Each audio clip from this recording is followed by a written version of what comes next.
Yep, all right. Remember, everything can be heard to you, all right?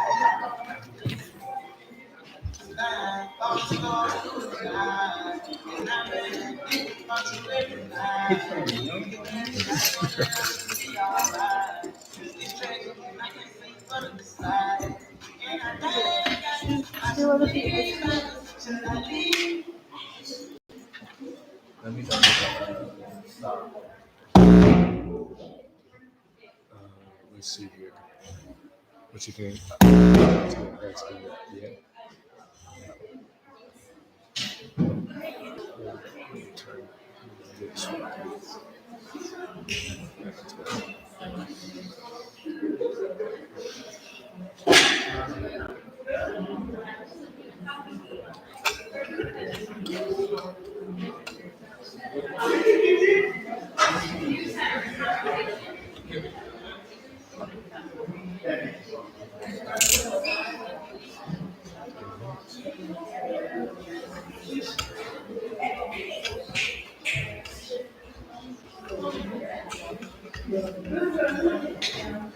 Will you start recording too?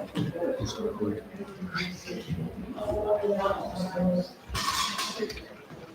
What how to do it? It's a click the button right there. That red button. Yeah, that's what I do.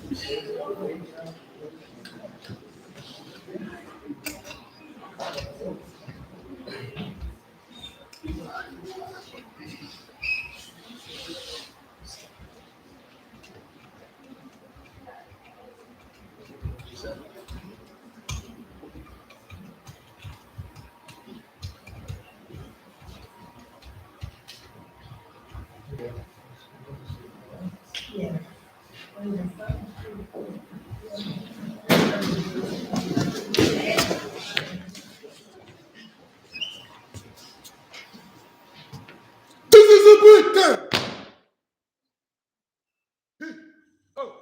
P-O-P-O-S-S.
Who made?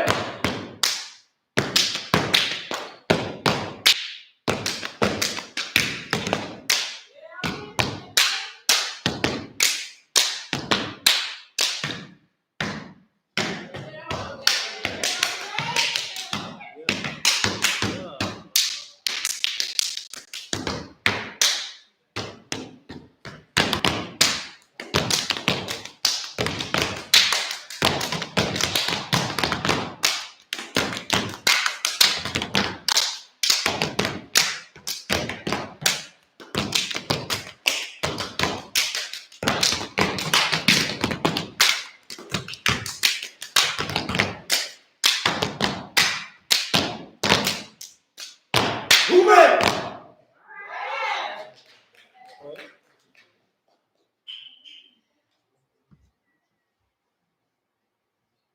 B O S S.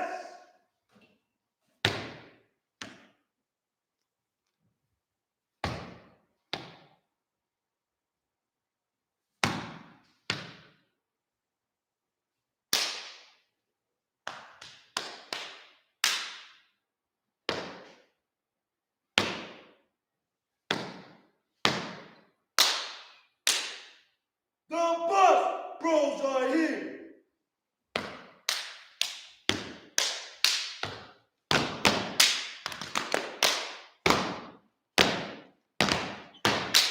The bus bros are here. Let's move.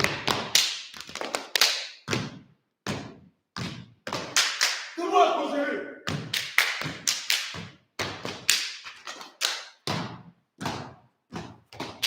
The bus bros are here. Bus bros. The bus bros are here.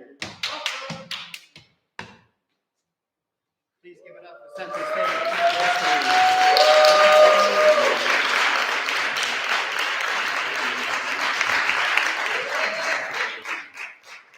Boss Pro Step Unit. Thank you.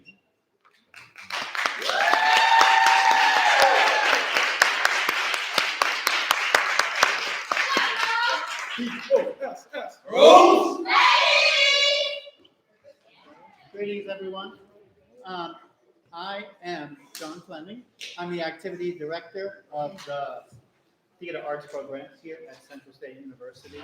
And I am also the co-director of the show you're about to see tonight. And I'm looking for the other co-director, Miss Debbie Blunden-Dix. But I don't see her. But it's because of her, not only her creativity, but I want to tell you a story. This is a play that was, you have to get a license for. And in August, I did the standard procedure of applied for a license, permission to do the show from the publishing company. like Music Theater International, we were denied. And the reason we were denied is because there's a hold on the play for an upcoming Broadway revival. So once that happens, boom, everything else gets shut down. Through the intercession of Miss Debbie Blunden Diggs, who's here, we were able to, she introduced us to me, to some people that we networked through, and we went all the way to the Entezaki Shange Literary Trust. And after some discussions and some, earnest emailing, they gave us permission to do this show tonight.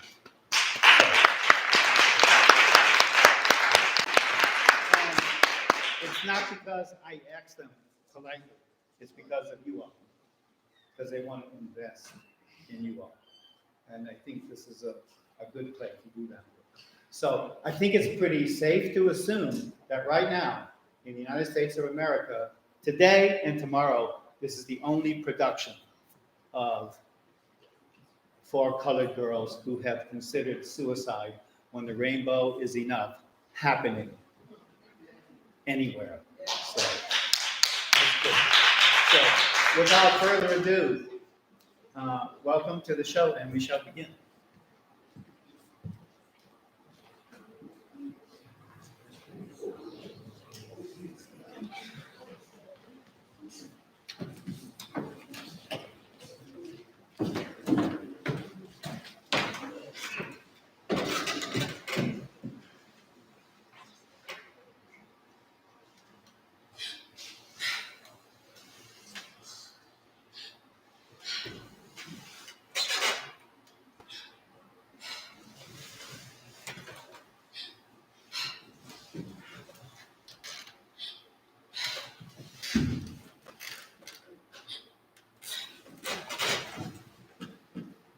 Dark phases of womanhood. I've never have been a girl. Half notes scattered, without rhythm, no tune. Distraught, laughter falling over a black girl's shoulder. It's funny, it's hysterical. The melodylessness of her dance. Don't tell nobody, don't tell a soul. She's dancing on beer cans and shingles. This must be the spook house. Another song, no voices, lyrics, no tune, unseen performances, interrupted solos. Are we ghouls? Children of horror? The joke? Don't tell nobody, don't tell a soul. Are we animals? Have we gone crazy? I can't hear anything but maddening screams and the dark strains of death. And you promised me, anybody, somebody, sing a black girl song, bring her out to know herself, to know you, seeing her rhythms, caring, struggle, hard times. She's been dead so long, closed in silence so long. She doesn't know the sound of her own voice, her infinite beauty. She's half notes scattered, without rhythm, no tune. Seeing her possibilities, sing a righteous gospel. Let her be born. Let her be born and handled warmly. I'm outside of Chicago. I'm outside Detroit. I'm outside Gary. I'm outside Philly. I'm outside Charlotte. I'm outside Manhattan. I'm outside St. Louis. And this is for colored girls who have considered suicide, but are moving to the ends of their own rainbows. Mama's little baby loves shortbread, shortbread. Mama's little baby loves shortbread bread. Mama's little baby loves shortbread, shortbread. Mama's little baby loves shortbread bread.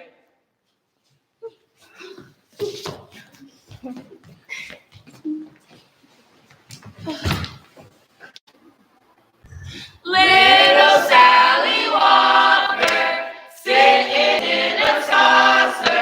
Rise, Sally, rise. Wipe your weeping eyes. Put your hands on your head.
It was graduation night, and I was the only virgin in the crowd.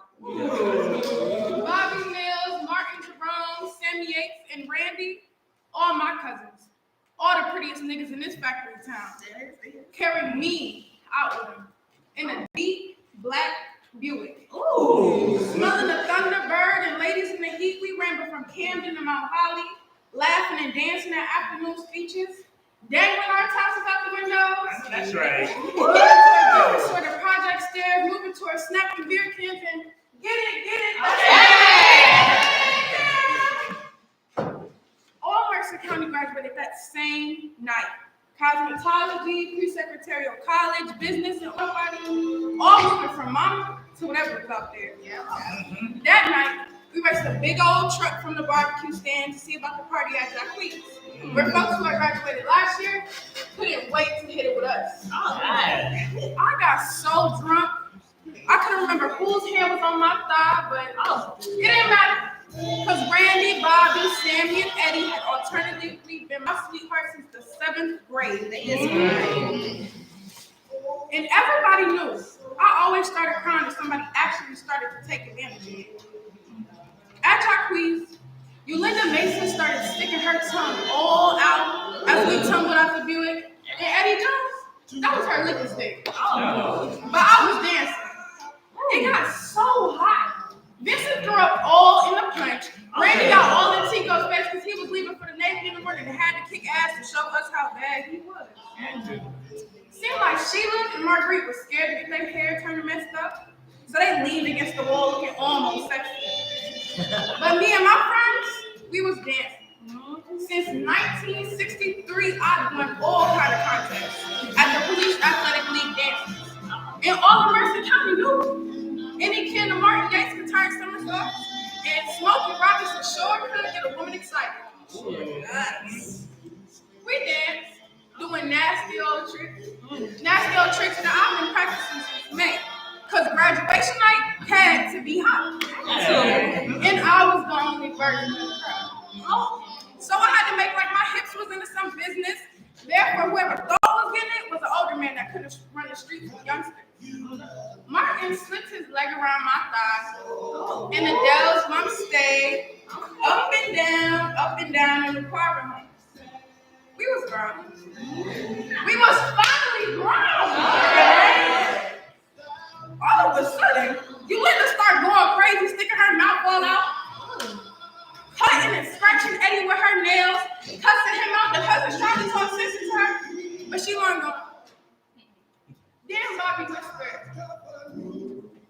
should go with him. He said I should go before the streets before it got dark, before the police started fighting, before they started fighting. We did it silently through the parking lot. Yeah. We didn't know nothing about no party. All of a sudden, Bobby started looking at me real strange. How strange? Like I was a woman or something. He started talking real slow in the backseat of that old Buick. Woo! By daybreak, I just could not stop grinning. Oh, okay, wait. You gave it up in the Buick? Yes, and honey, it was wonderful. You used to do it all up in the dark corners. Some niggas sweating all over you. It was good. I never did like to grind. So what are family dances are there? No. Mambo. Bomba. Merengue. When I was 16, see, I ran off to the South Bronx because I was going to meet up with Willie Colon and dance all the time. Okay. Mambo. Bomba. Merengue. Okay. My papa thought he was a Puerto Rican, and we would have been. Except we was just regular niggas. Well, his was Spanish. Okay. So, off I made it to this 36-hour marathon dance con salsa, con Ricardo, Sugar Ray on Southern Boulevard, next door to this photography place jammed with burial, wedding, and communion relics. Next door to La Real Ideal Spanish Barber. Upstairs and stairs and lots of hallway. With my color New Jersey self, didn't know what anybody was saying. But if dancing was proof of origin, woo, I was Jibarita herself that night. Okay. And the next day, I kept smiling and right on stepping, because if he could lead, I was ready to dance. And if he couldn't lead, I got this attitude like I seen Rosa do. And would not be bothered. See, I was twirling, hipping, giving much quick feet. Till Saturday afternoon when the disc jockey say, what do you say? Sorry, folks. Willie Colon ain't gonna make it today. Hell no. And all of my nigga temper came out of control. That's right. And I wouldn't dance with nobody. Right. And I talked English loud. And I love you more than I was mad.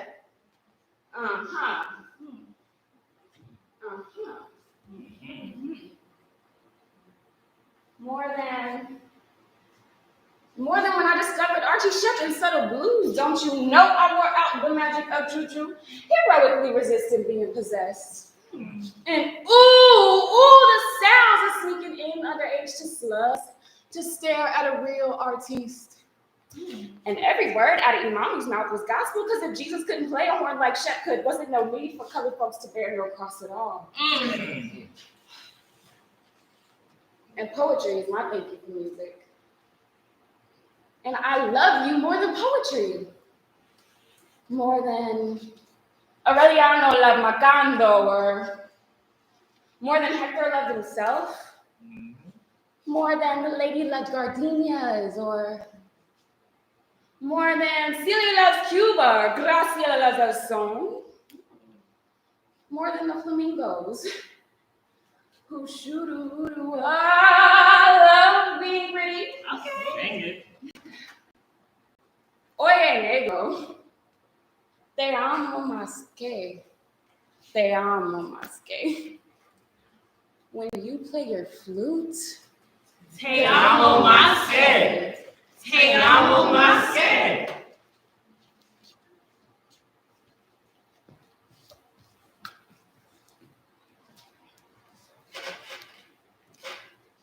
Without any assistance or guidance from you, I have loved assiduously for 8 months, 2 weeks, and a day.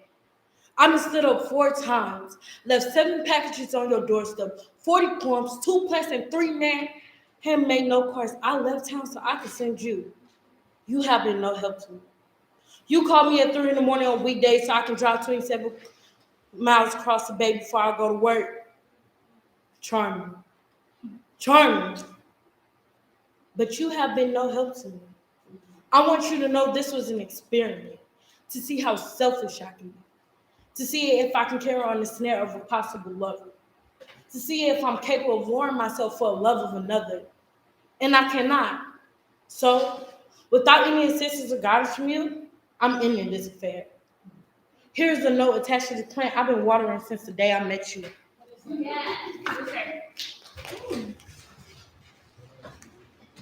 You may water it your damn self. I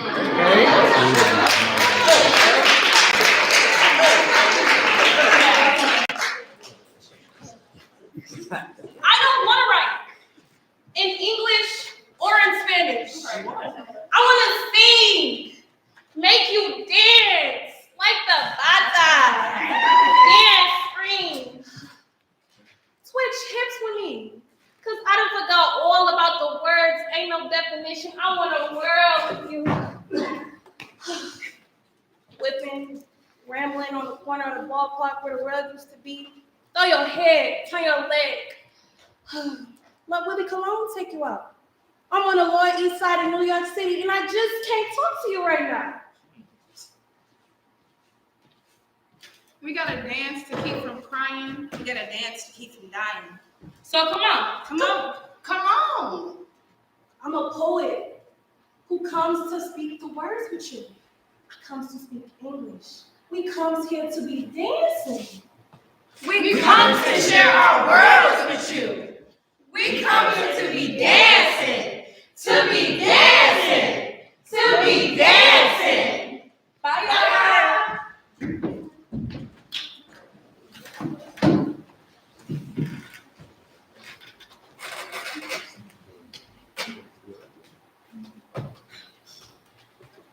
A friend is hard to press charges against. If you know him, you must have known him. A misunderstanding. You know these things happen. Are you sure you didn't suggest? Have you been drinking? A rapist is always to be a stranger, to be legitimate. Some man with obvious problems, someone you never knew. Pinups attached to the inside of his lapels. Ticket stubs from porno flicks in his pocket. A little dick?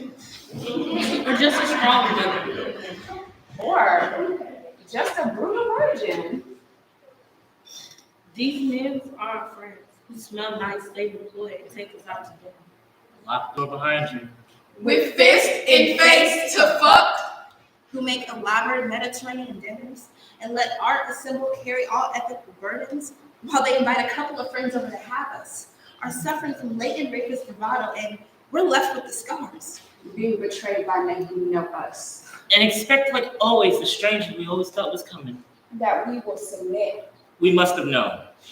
Women relinquish all personal rights in the presence of a man who apparently could be considered a rapist. Especially if he's been considered a friend and is no less worthy of being beat within an inch of his life, being publicly ridiculed, having 2 fish shoved up his ass. Because it seems like the nature of rape has changed. We can now meet them in circles we frequent for companionship. We see them at coffee houses. With someone else we know. We can even have them over for dinner and get raped in our own homes. A friend. Eyes, mice, Wound.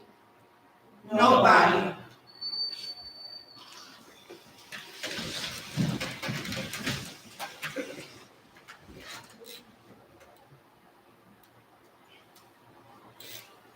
Tubes, tables, whitewashed windows, grind from age, wiped over once. Legs spread, anxious. Eyes crawling all up on me, eyes rolling in my thighs, metal horses gnawing my womb. Dead mice fall from my mouth. I really didn't mean to. I really didn't think I could. Just one day off. Get off of me, all of this blood! Bones shattered like soft ice cream cones.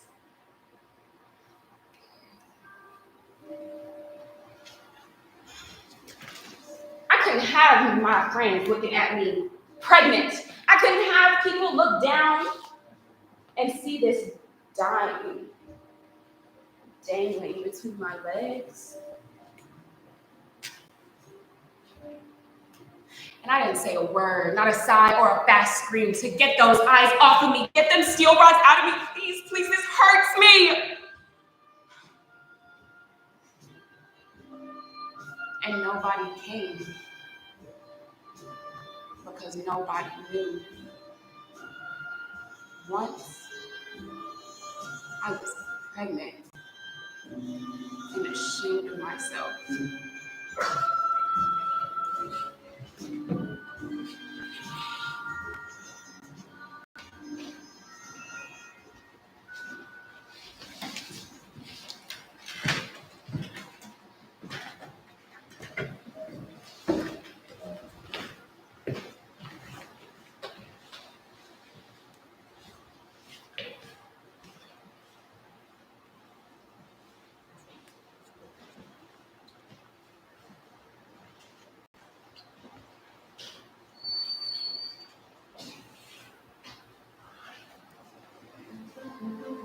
Once, there were quadroon balls and elegance in St. Louis.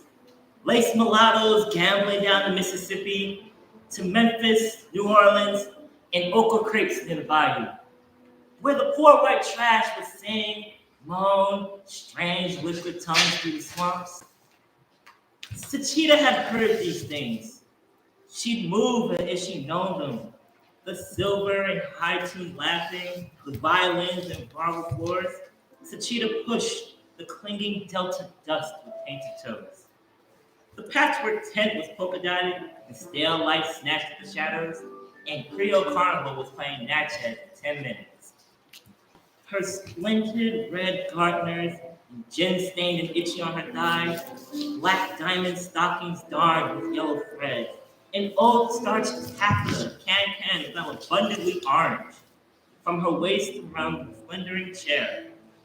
Sachita, Egyptian, goddess of creativity, second millennium threw her heavy hair in a coil over her neck.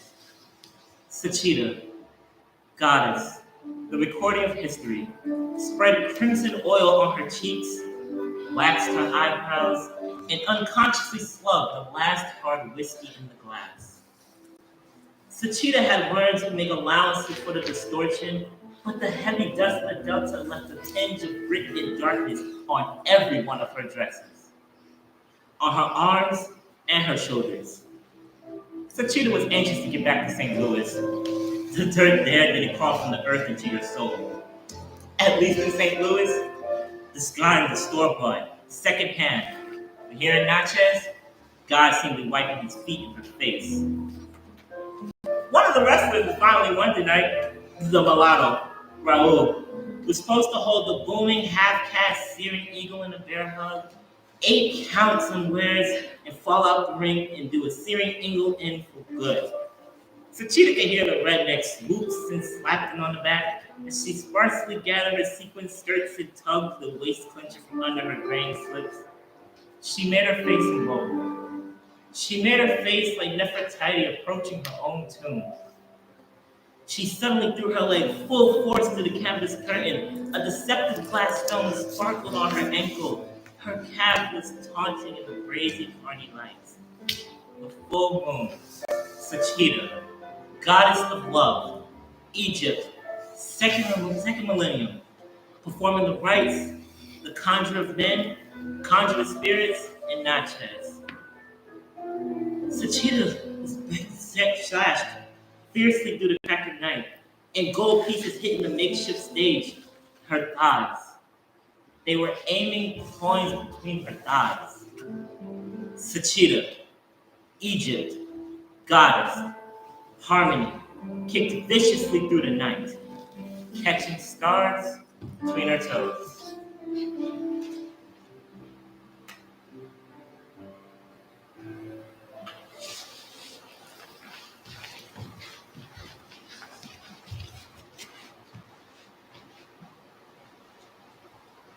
The library was right down from the trolley tracks, across from the old laundromat that St. Louis is famous for. Through the shining floors and granite pillars, I found Toussaint. But not until months of Cajun Katie, Pippi Longstocking, Christopher Robin, Eddie Hayward, and Pooh Bear in the children's room. Only Pioneer Girls, Magic Rabbits, and Big City White Boys. I knew I wasn't supposed to, but I ran into the adult reading room and came across Toussaint, my first black man. I never counted George Washington Carver because I didn't like peanuts. Still, Toussaint was a black man, a Negro, like my mama would say, who spoke French, refused to be a slave, and didn't owe no white man to tell him nothing. Not Napoleon, not Maximilian, and not Robespierre. Toussaint was the beginning of reality for me. In the summer contest for colored girls who could read 15 books in 3 days, I won and raved about Toussaint. In the afternoon ceremony, I was disqualified because Toussaint belonged in the adult reading room. And I cried, and I carried dead Toussaint home in the book because he was dead and living to me. You see, Toussaint and them, they held the citadel against the French with spirits of old dead African from out of the ground. Toussaint led that army of zombies right out of Haiti. Toussaint became my secret lover at the age of 8. I entertained him in my bedroom with the flashlight underneath my covers. Way into the night, we would discuss strategies of how to remove the white girls from my hopscotch game in Excedra.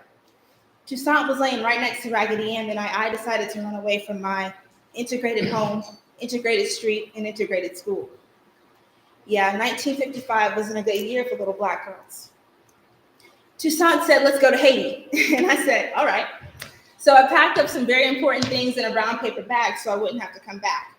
Toussaint and I took the Hadamard streetcar last stop to the river, only 15 cents, because there was nobody that could see Toussaint except me. And we walked all down North St. Louis, where the French settlers used to live, in those tiny brick houses all huddled together with barely missing windows and shingles uneven. And we would read and talk and eat fried bananas. We were just skipping past drunk old men when this tacky old boy jumped out at me saying, hey girl, you better come on over here and talk to me. I turned to Toussaint, who was furious, and I said, you silly old boy, you better leave me alone before Toussaint gets your ass. That silly old boy came around the corner laughing all in my face, talking about, yellow girl, you sure must be somebody to know my name so quick. I was disgusted and wanted to get on to Haiti without some tacky old boy bothering me. But still, he kept standing there, kicking milk cartons and bits of brick, trying to get all in my business. I mumbled to Louverture, hey, what should we do? Finally, I asked the silly old boy, well, who are you? He said, my name is Toussaint Jones. I looked right at him, the skinned out corduroy pants, a striped t-shirt with holes in both elbows and a scab over his left eye, and I said, what's your name again? He said, my name is Toussaint Jones. I said, wow, Toussaint Jones, I'm on my way to see Toussaint Louverture in Haiti. Are you any kin to him? They got a country all they own, there ain't no slaves, and they take no stuff from no white folks. He said, look at here, girl. My name is Toussaint Jones, and I don't take no stuff from no white folks either. You don't see me around here, do you? And he sort of pushed out his chest and said, come on, let's go down to the docks and look at the boats. Now, I was real puzzled going down to the docks with my bag and my books. And I sort of felt Toussaint Louverture leave me. And I was sad till I realized Toussaint Jones wasn't too different from Toussaint Louverture. One was in Haiti, and the other one was with me here, speaking English and eating apples. Yeah, Toussaint Jones was all right with me. Ain't no telling what spirits we can move down by the river, 1955 St. Louis. Hey, wait!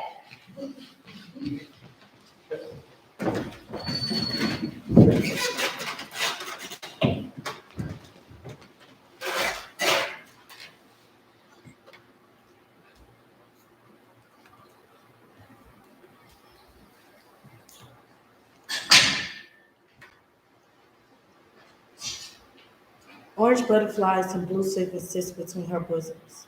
The silky rose dusted from behind her ear as the passion flower in South Los Angeles leaned down Hoover Street. Past the dark-studded houses where women from Louisiana sell peas, around 3 cents their sons listen to a store for fatbacks and black-eyed peas. She glittered in heat and seemed to be looking for rides when she wasn't, and eyed every man who absolutely wasn't white, lame, or nodded out. She let her thighs slip through her skirt as she crossed the street, slow to be examined, and never looked back to acknowledge a sense of, hey, mom, or meet the eyes that can meet the eyes of someone that can possibly find something during her direction. She was sure of herself, and the rhinestones inching the corner of her mouth suggesting fresh tears that have done no good. She always wore her stomach out, lines with additional feathers, and the hair around her navel seemed to dance, and she did let on. She knew she was hot. A deliberate coquette who never did without what she wanted. And what she wanted is to be unforgettable. She wanted to be a memory, a wound to every man who was arrogant enough to want her. She wanted to be a companion to the woman in fingering shades, old lace curtains, and camouflaging in despair. At 4:30 a.m., she rose, moving the arms and legs that strapped them, and made herself a bath with dark mustard oil, Egyptian crystal, Florida water, to remove his smell, to wash away the glitter, to wash away the butterflies that melt into stuff. And the rhinestone smell fell beneath her back like smooth pebbles in the Missouri Creek. Then in the water she became herself, ordinary. A brown braided woman with big legs, full lips, bravery, seriously intended to finish her night. She quickly walked to her desk and sat on her pillow and said, you may go now. I have a lot to work to do, and I can't possibly do it with no man now. Here's your pants and there's coffee on the stove. It's been very nice, but I can't see you again. He would have even mumbled curse words about crazy bitches or sitting there looking dumbfounded while she repeated, I can't possibly wake up with no strange man in my bed. Why don't you go home? She could have been stopped outside the head or verbally challenged, but she never was. And they knew and left in a hurry. And after she wrote the story about her crazy day in her diary, she placed her head on the pillow and cried herself to sleep. I used to live in the world, but then I moved to Harlem. And my universe is 6 blocks. When I walked in the Pacific, I imagined waters from ancient Accra to Tunis, cleansing me, feeding me. Now my ankles are covered in gray filth from the puddle beneath the hydrant. My oceans were life. What waters I have here sit stagnant, shit broken in little whiskey bottles circling old men's bodies left to make me bleed. I used to live in the world, but then I moved to Harlem. Shit and broken little whiskey bottles left to make me bleed. I used to live in the world, and then I moved to Harlem, a tunnel with a train that I can ride anywhere, remaining a stranger. No, man, you can't go with me. No, I don't know you. Please don't touch me. No, please. You ain't but 12 years old. Please, please, please leave me alone. I can't use it. I could stay alone. A woman in the world. But then I moved to Harlem, where I come in that guts, stay close to the curb, praying won't no young man think I'm pretty in a dark morning. Around midnight, wouldn't be good not get it off for some tall, short, black, brown man full of his power in the night. In my universe of 6 blocks. Straight up brick walls, women hanging out of windows like silk old stockings, cats crying, children giggling, men cursing, playing, I spent more money yesterday than you did the day before. Come over here, bitch. Can't you see this is $5? Never mind him, sister. Never mind. Please don't pay him no mind. Never mind. Go do your thing. I used to live in the world. Free and sweet talking. Hey, good morning. How are you? I can't do that shit now. Living in Harlem. Nice is such a ripoff. Free and real beauty is such a setup. I live in Harlem. In my universe, 6 blocks of cruelty, piled up onto itself. A tunnel. Closing.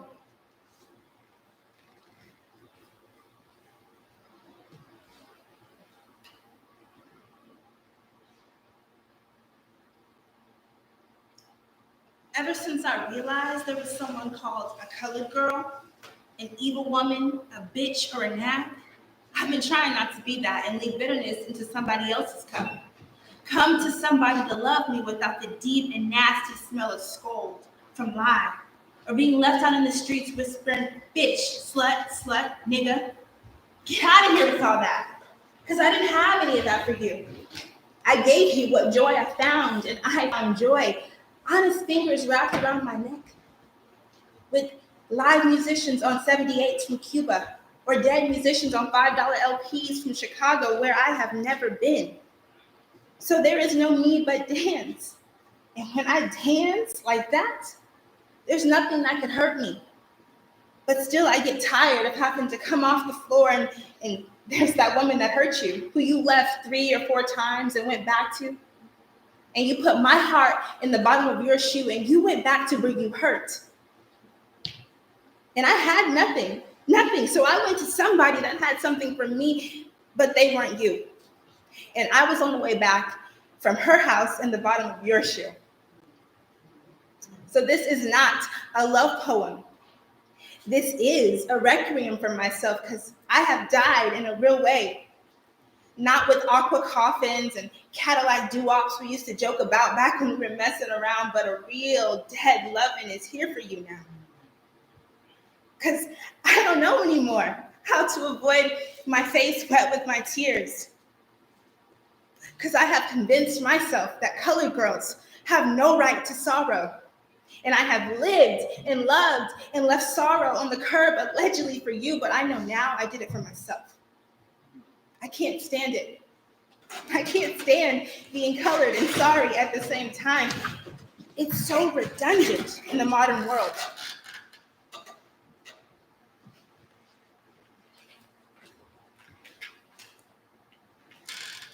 We deal with emotion too much.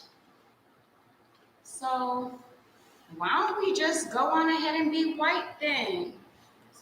Make everything dry, abstract, with no rhythm, no reeling, for sheer sensual pleasure. Yes, let's go on and be white then. We're right in the middle of it. No use holding on to ourselves. Let's think our way out of feelings. Let's abstract ourselves some families, and maybe tonight, I'll find a way to make myself come without you. No fingers or other objects, just thought, which isn't spiritual evolution because it's empty. And godliness is plenty, is ripe and fertile. Nah, think it won't do me a bit of good tonight. I need to be loved. And having the audacity to say, where are you? And don't know who to say it to. I've lost it. I don't know who's doing it. I thought I was, but I was so damn stupid. I was able to be hurt, and that's not real, not anymore.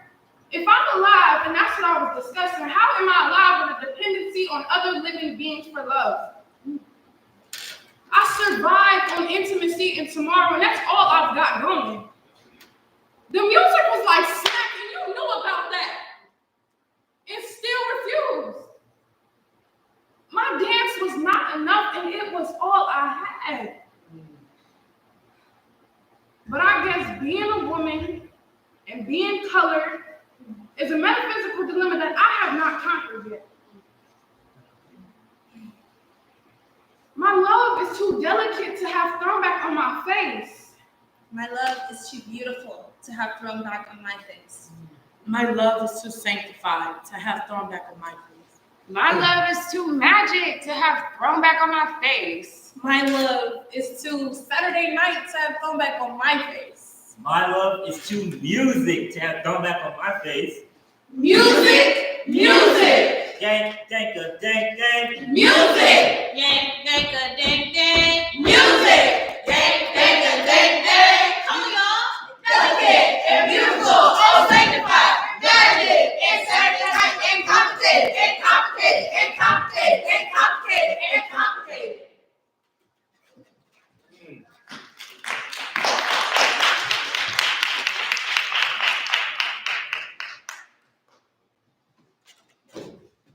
Somebody almost walked over all my stuff.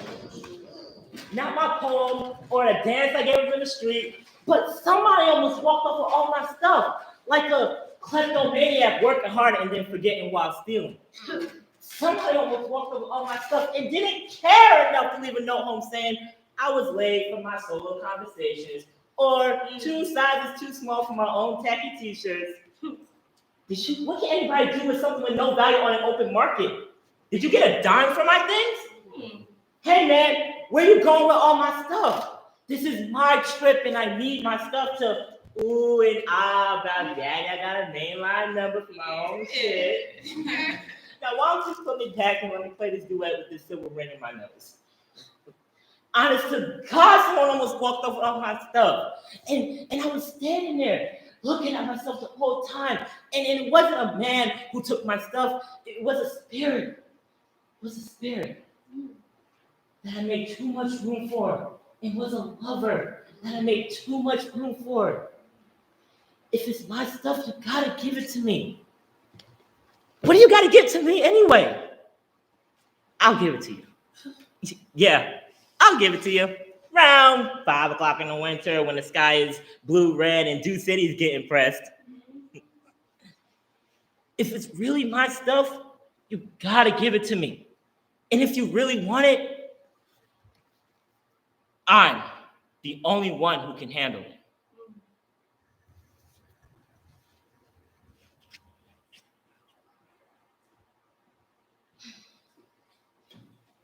One thing I don't need is any more apologies. I got sorry greeting me at my front door. You can keep yours. They don't open up doors or bring the sun back. They don't make me happy or get them on in paper. And didn't nobody stop using my tears to wash cars because of sorry? I am simply tired of collecting. I didn't know I was so important to you. I'm gonna have to throw some away. I cannot get to the clothes in my closet for all of the sorries. I'm gonna tack a sign to the door, leave a message by the phone. If you call to say you're sorry, call somebody else. I don't use them no more. I let sorry. Didn't mean to. How could I know about that? Take a walk down a dark and musty street in Brooklyn. I'ma do exactly what I want to do and won't be sorry for none of it. Let a sorry soothe your soul. I'ma soothe mine. You were always inconsistent, doing something and being sorry, beating my heart to death talking about you sorry. Well, I will not call. I will not be nice. I will raise my voice. I will raise the engine and tell all of your secrets to your face. I will list in detail every one of the ways of my wonderful lovers, and I will play Oliver Lake loud, and I won't be sorry for none of it. I loved you on purpose. I was open on purpose. I still crave close talk and vulnerability, and I'm not even sorry about you being sorry. You can keep all the guilt and grime you wanna, just don't bring it to me. I cannot use another sorry. Next time, you should admit you're mean, Low down, trifling, and no count straight out. instead of being sorry all the time. Enjoy being yourself.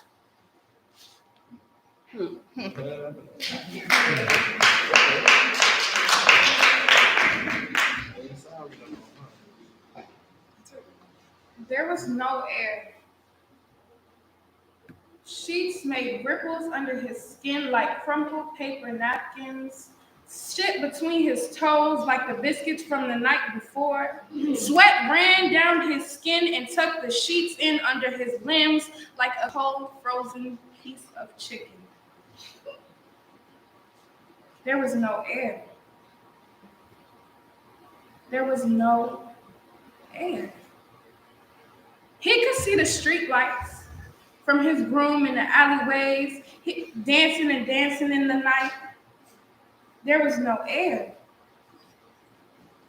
He would wait for a sign, for anything, like in Hallelujah, wait for the sound of traffic or wait for his children to come home. There was nothing wrong with him. There was nothing wrong with him. PTSD, PTSC, PTS. He just kept telling Crystal and that social worker. Any nigga that want to kill Arab kids more than stay home sicker than a ribbon dog. And that's how they thought things gone since he got back. Crystal kept saying what a FUBO was. And always has been. Then he go all the way uptown saying them kids wasn't his. Some no-count bastard. Any old city police can come get him if they wanted to. Because soon as the blood type of shit was together, everybody would know Crystal was a no-good lying hoe. And that's after he been this girl since she was 13. And smashed him on the stairwell. He came home crazy as hell. Tried to get veterans benefits for being in Basra and go on to school, but they kept right on putting him in remedial classes. I mean, he couldn't read worth a damn. Couldn't read Farsi, couldn't read Arabic, hell, he couldn't read English. So Bo accused the teachers of trying to hold him back and got himself a gypsy cab to drive. But the gypsy cab kept breaking down. And the police was always messing with him. Plus, not getting much bread. And Crystal went and got pregnant again. Oh my gosh. Must be that goddamn rat from the bodega. Bo Willie almost beat her to death when she told him Bo Willie Brown has 2 children. A little girl named Naomi Kenya and a boy named Kwame Bo Willie Brown. And there was no air. How the hell did he even get up in this mess anyway? Crystal went on and got a court order saying that Bo Willie Brown had no access to his children, and if he showed his face, he was subject to arrest. But he had to get up and clear all that shit out of Crystal's mind. So he got up, put on his ivory shirt, checkered pants, and went to go see Crystal. He knocked on the door, no answer. So then he beat on the door. You can hear Crystal and Naomi crying.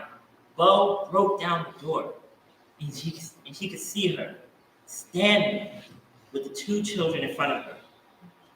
So then he sat down, and Crystal was like, "Get out of here! Get out of here!" Oh, Willie just wants to see his children. So he motioned for Naomi to come to him. Crystal just held her tighter, but Crystal could feel Naomi giving him. And Naomi ran to Bo Willie. "Daddy, daddy, daddy, daddy, come back, daddy, come back. But be nice to mommy, because mommy loves you, and you gotta be nice." So he sat her on his knee, and they counted ribbons and fingers and toes. And every so often, he'll look back up at Crystal. "See, I could be a good father. Now let me come see my son." Crystal held Kwame in front of her like a statue. So then he coaxed her and still said how she was a still pretty old hot little thing, and how she got up and went right back to work after one fight that they had. Crystal should have known better. She let Kwame go. And as soon as she let Kwame go, Bo Willie jumped up. I bitch, you gonna marry me. You gonna marry me. I ain't gonna marry you. I ain't gonna marry you for nothing. You know, lying nigga, I ain't gonna marry you. Listen, man. Bo Willie grabbed both the children and kicked the screen out the window and held both of the children out the window. "You gonna marry me. Say it. Say it to all the neighbors. You gonna marry me." "Okay, I'll marry you, but bring the children back in the house. Anything. Say it. Say it to all the neighbors." She could only whisper. And he dropped them.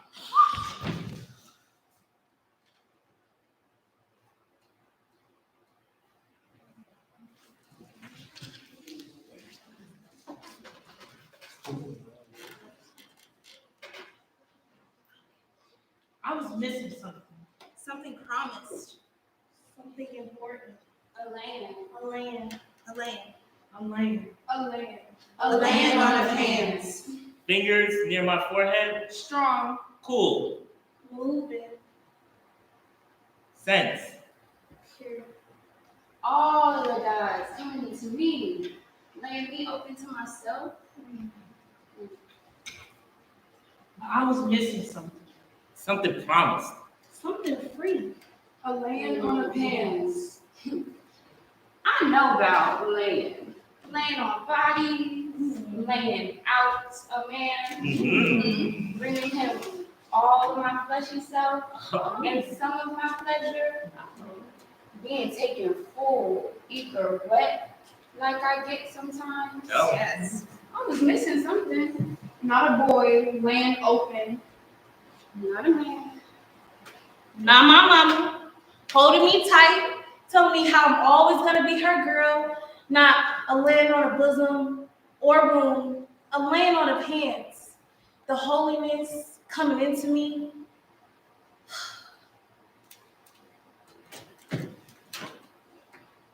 I sat up one night, walking in a boarding house, screaming, crying, the ghost of another woman who was missing what I was missing. Leave me alone! And go on into the wind. I fell into numbness. Till the only thing I could see was the tree that laid over me, and that tree don't do that chill at daybreak. The sun wrapped me up like swinging rose light. The sky laid over me like a million men, and I was cold. I was burning up like a child, endlessly weaving her tears for the moon. I found love in myself. I found God in myself. And I loved her. I loved her fiercely. And this is for colored girls who have considered suicide, but are moving to the ends of their own rainbows.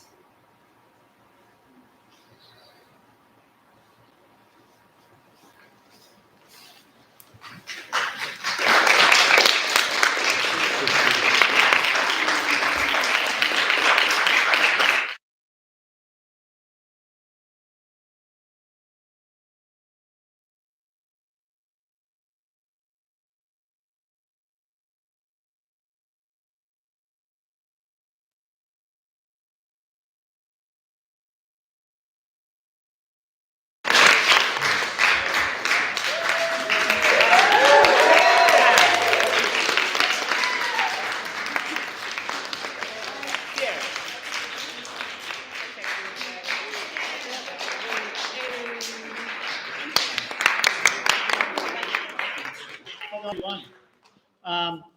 I think if you have any questions, we have time. If you want to ask the cast any questions about how they prepared for the role or any particular things about the characters. Can you each say your name and your character, please? I'm Alex McLeod, and I am the man in green. I'm Anarion, and I am the lady in orange. I'm Michaela Smith, and I'm lady in brown.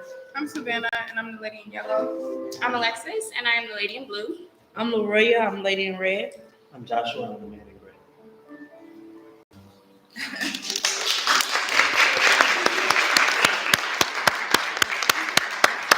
Any questions? I have a question. Yeah. How will anyone answer this? How was it preparing for the roles? You guys have been large areas speaking. I'll go. Honestly, so we're given like the part that we have, and preparing for it is a hassle. You're given, if you read this, if you know the script, you're given different lines. So just because it says Lady in Brown does not mean you're going to read Lady in Brown. So it's broken up. It's parts are given. So really it's just about learning your part that you're given and sticking to it and practicing it over and over again.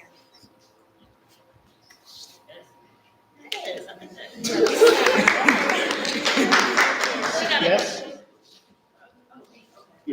My question was, how close do you guys feel towards your characters? Good question. I'll go.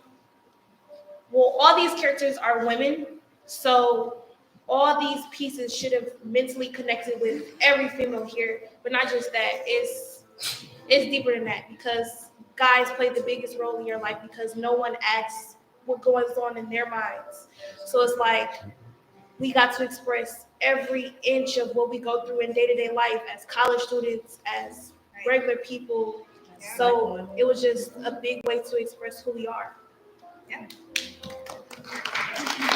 then it was also time for like some of us who also haven't been through it, just having the excitement of sharing somebody else's story because we are African American women and we go through life just like everybody else.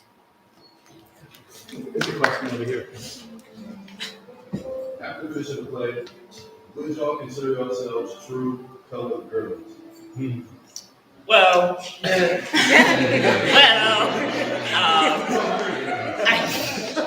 yeah. Well, In relation to what? okay, I'll answer it. The story, emotions, Yeah. experiences.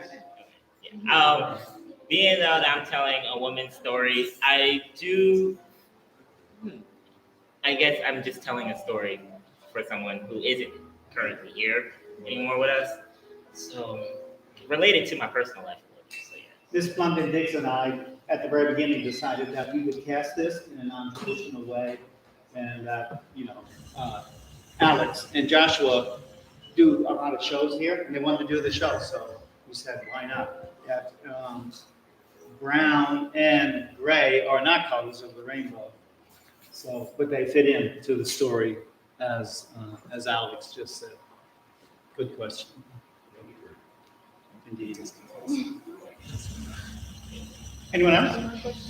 Yeah? Was there any part that was most challenging for y'all to get as a unit?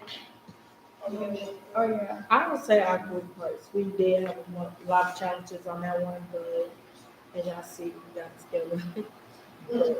I think like anything that you could look back at a story and see yourself or something that you don't know you're experiencing. Like, and I think that's what a lot of the play was. We deal with feelings every day, but we might not know how to label them.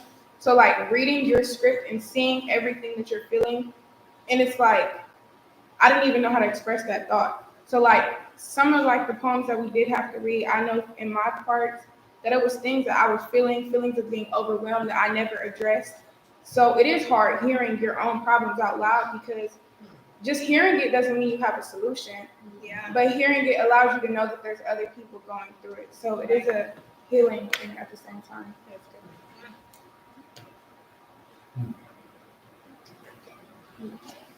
Tomorrow night, we're going to be streaming the show. And if there is another show, it starts at 7:30. So if you enjoyed it tonight, please tell all your friends. And if you did enjoy it, don't tell anybody. Don't tell us so. Please don't. Don't Keep it to But yourself. I know you enjoyed this wonderful cast, so. I want to-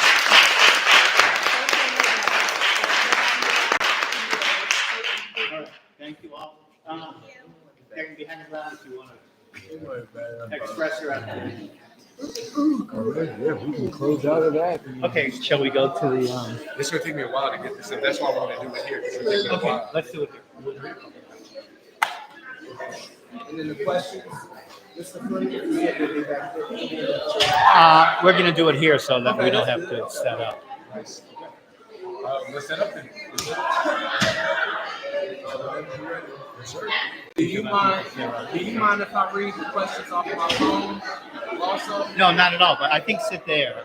Sit Wait, there? where should we sit? No, you're right. Absolutely sit there because you're going to be their eye line. They're going to be looking at you while they're answering.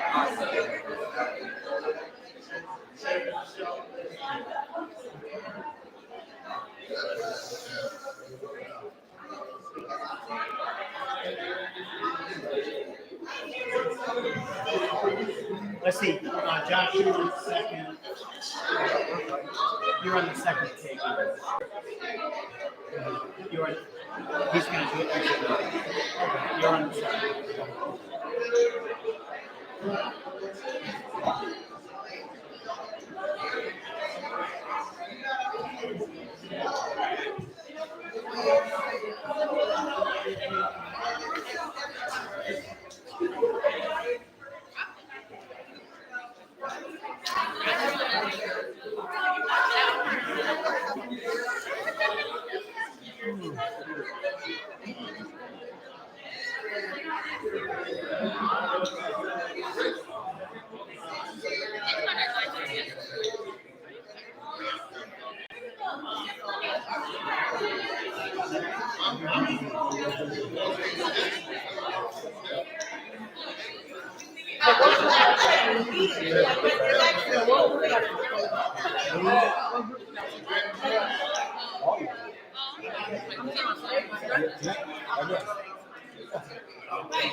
Hey everybody, the show's over, but it ain't over yet because it's tomorrow. Hey, it's face to us right now. Let's see. Right? Should they sit in their chairs? Okay. And realize. No, we're gonna actually do it in 3s and 4s. Okay, so like, okay. Can you place them? Absolutely, absolutely. That's the way. Red and red. Yep, red, yep. And we're, Kevin, give us Red, brown first. So let's go to the next one.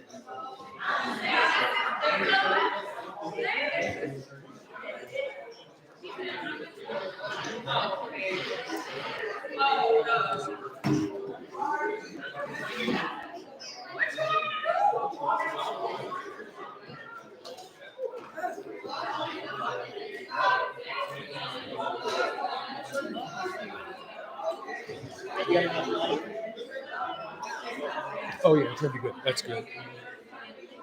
All right. Let me know when you're ready. So pretty. I see you back there with that gun. Let me get some. It's like $15 a piece. Wow. Totally. Totally, yeah, totally. And we're getting high level quality shots. All right, you know what? Actually, it's gonna be really weird. You know what? Come here. Let's get a chair for you right here. Actually, you know what? You might just want to stand right here. You just stand right here. I'm just ask right here. Yep, absolutely. And just say it loud enough so this captures you. Yep. This is real life. Real life. All right. Okay. Let me know. All right. Can you quiet on the deck, please? It was cool. It was cool. Alex did better than I thought he was gonna do. Alex did better than I thought he was gonna do. He really did. He really like our. I'm so Yeah. He made the show better. Quiet on That's set. That's why. Cameras rolling. Speed. Interviews. Take 1. And then 3. Do you feel like participating in this play has enhanced you to speak in public? Well, I mean, I'll go first. I love speaking in public anyway, so I mean, it was easier said than done. If you're not a professional speaker, you don't like speaking in front of people, I feel like this is an opportunity for you to break out your shell and speak to any and everyone. I think it did help. The nerves go away after you do it. So speaking in public is kind of the same thing. You're speaking in front of an audience, so it becomes easier the more you do it. I think it also brought me on my show a little bit from a person that's don't talk at all to a person who's on stage talking to everybody. Okay. What was the most challenging thing about this play for you all, and what did you all do to meet this challenge? Mine was remembering my line. It was very hard in the beginning didn't know how to pronounce certain words, but at the end, I just kind of followed through. I feel that it was just the timing of everything. We didn't really meet as much as I'd like to for theater. It would be nice if we could have met multiple days throughout the week and not just two. So if we would have done more timing with that, I think we would have had a little bit more preparation. But other than that, it was pretty cool. Shoot, it was the dancing for me. Okay. Not no dancers, so trying to bust a move every day, twice out the week. Get on the ground, do flips. Thanks to Miss Debbie. It's great, you know. It's great. Yeah, it's great. So, what's a takeaway for you all from working on this project? I think it was really nice of Mr. Fleming to go out of his way to get this production to be on this stage. He said throughout the whole time of preparing for this is that Black women need to see this, or this needs to be delivered from Black women. This needs to be put on so our school can see this. I think his love, being a white male, his love and seeing that we need to do this for ourselves really stuck out to me. So I thank him for that. Yeah.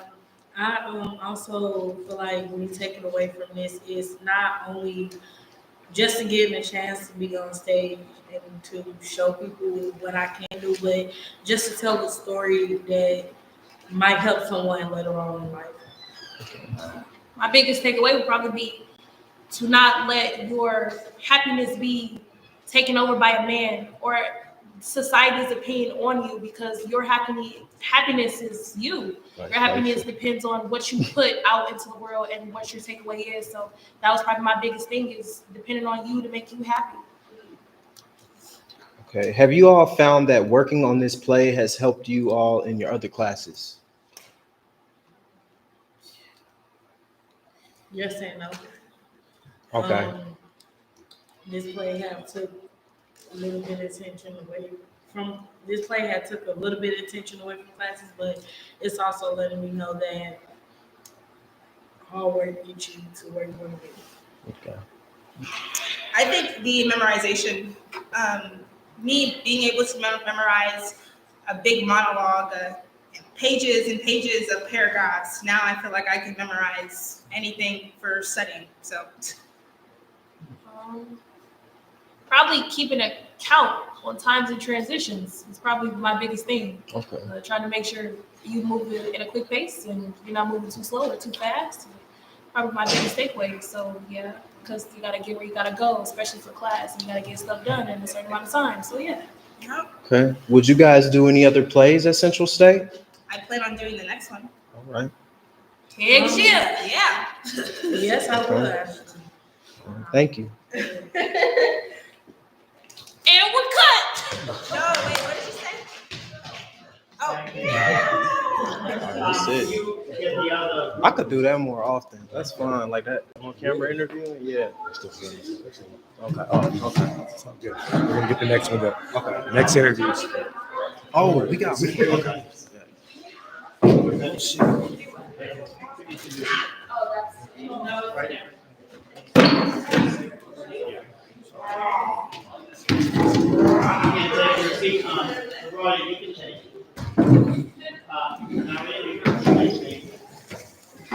Alexis is in the chair. So we need Alex and Savannah. Here we go. Look at it. Let me open it.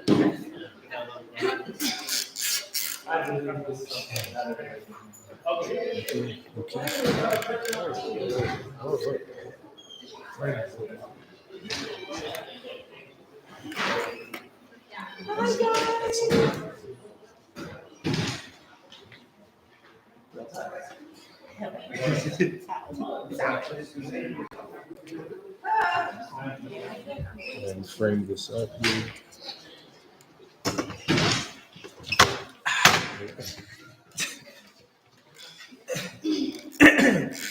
Is this anyone answers who feels called to answer? Anyone answers, all report. Okay.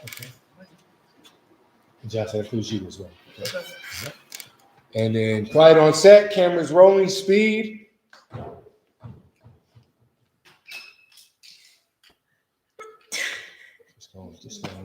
gonna let it. And then 5, 4, 3. Do you feel like participating in this play has enhanced you all to speaking in public? Yes. Yes, it definitely has. With the confidence and tone and the way to be assertive but not aggressive.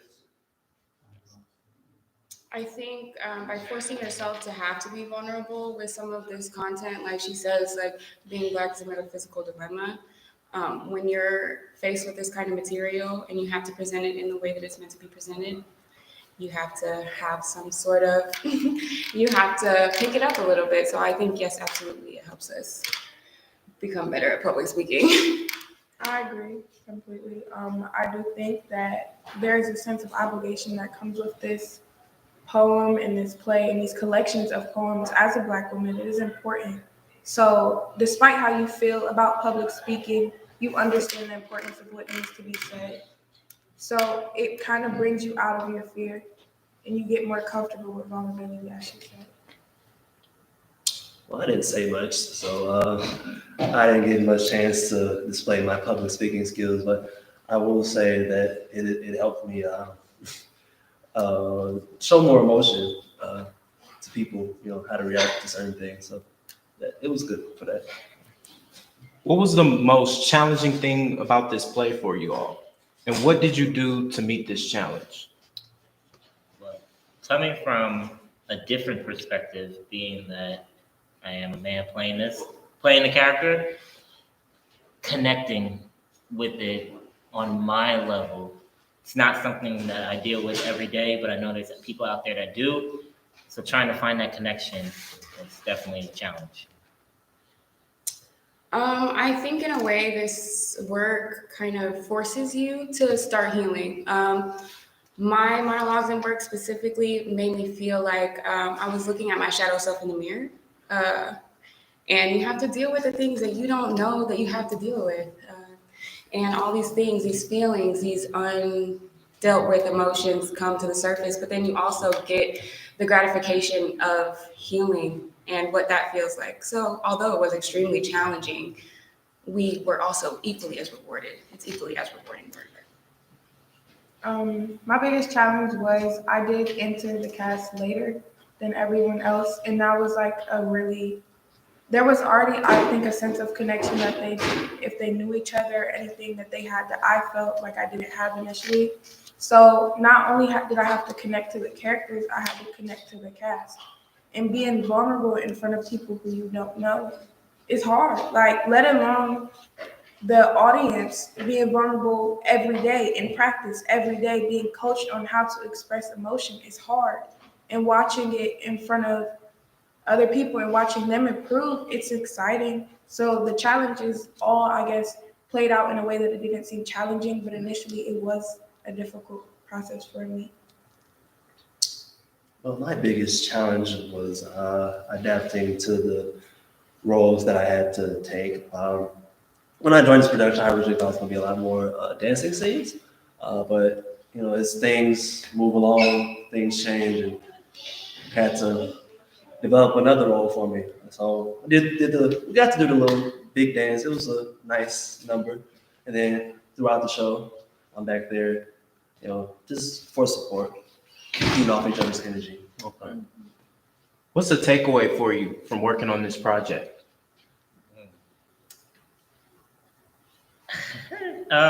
Biggest takeaway probably be connecting with emotions. Something that we do every day, but acknowledging it is something different than just knowing that it's there.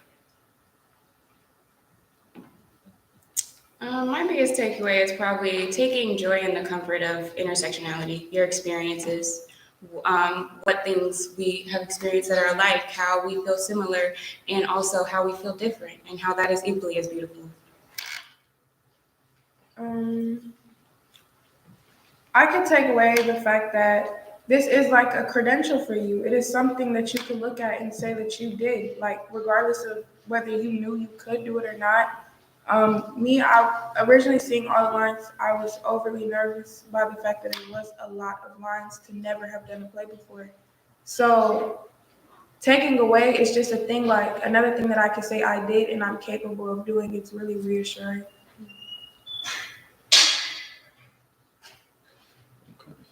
What did you learn about yourself by participating in this project? And I feel different emotions, very different emotions, all at one time, and learning how to cope with them in a healthy way. Yeah.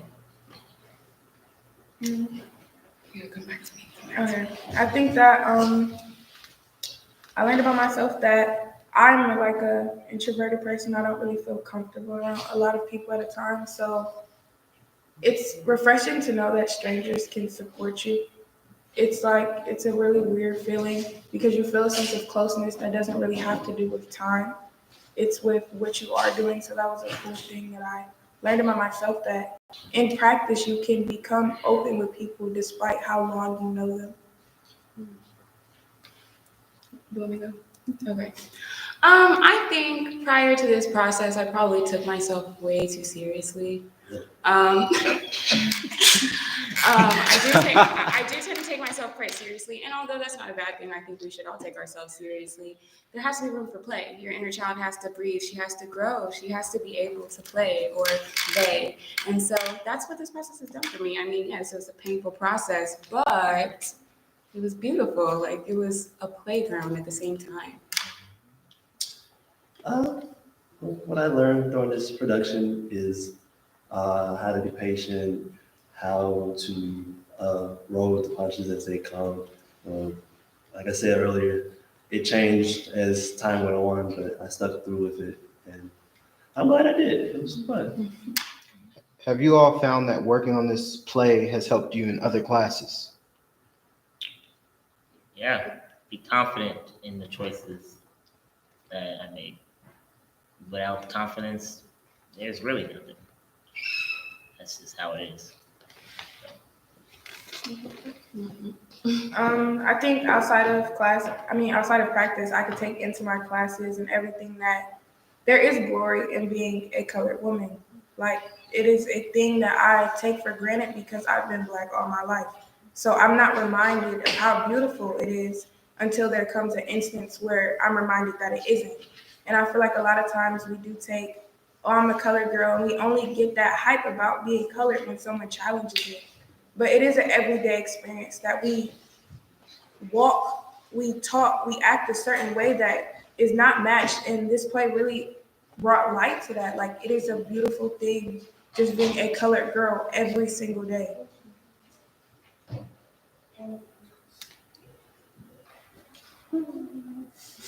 Okay. Would you guys do another play at Central State? Oh, for sure. Okay. Absolutely, it was a blast. Yes. Yes. Okay. Thank you guys. Thanks. Yay. Oh. Thank you all. And thank you all for coming out. As you can see, there's another one, so you're invited to coming up in the spring. Thank you.